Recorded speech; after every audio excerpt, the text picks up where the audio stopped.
Okay, bismillahirrahmanirrahim. Apa yang saya nak bagi tips sikit hari ni adalah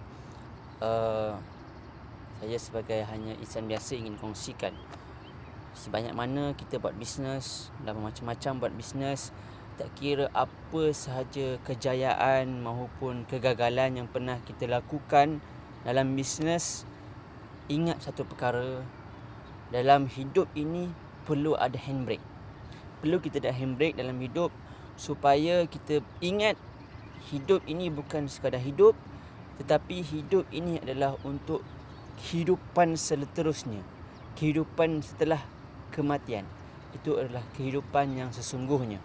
Jadi kehidupan ini tak kiralah bermacam-macam liku-liku, onak duri yang pernah kita lalui, kita jangan lupa bahawa di akhir hidup kita bukan berakhir dengan sia-sia. Bukan berakhir dengan tamatlah segala-galanya. Tetapi akhir hidup kita adalah kerana kita tahu bahawa segala apa yang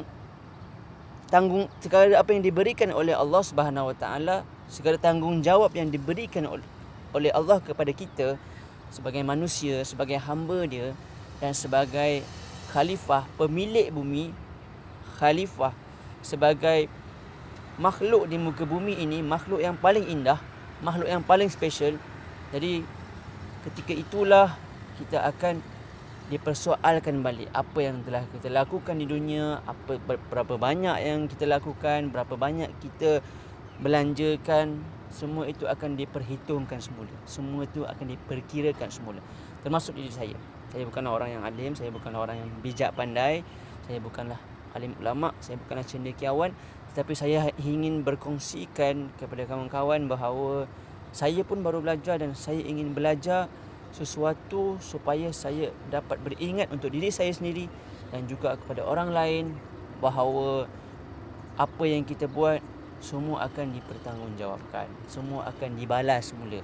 Kita buat baik atas dunia ni, kita akan dibalas semula.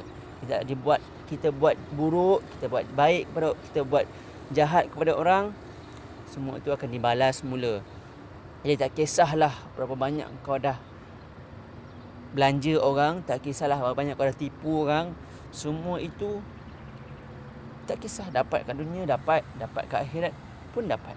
Jadi apa yang saya nak kongsikan, moga-moga kita dapat istiqamah, terus jaga iman dan amal kita supaya hari-hari kita sentiasa solat. Hari-hari kita solat itu adalah salah satu proses untuk kita memperbaharui iman dan amal kita. Jadi solat jangan tinggal. Ingat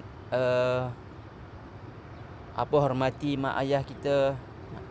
Jadi hormati orang-orang di sekeliling. Jadi amalkan apa-apa yang baik. Agama semua agama mengajarkan kebaikan. Tapi agama yang paling benar, agama yang paling lengkap, agama yang paling sempurna, agama yang paling benar di sisi Allah hanyalah agama Islam. Jadi itu saja kita kongsikan, nikmati pemandangan. Inilah hebatnya manusia.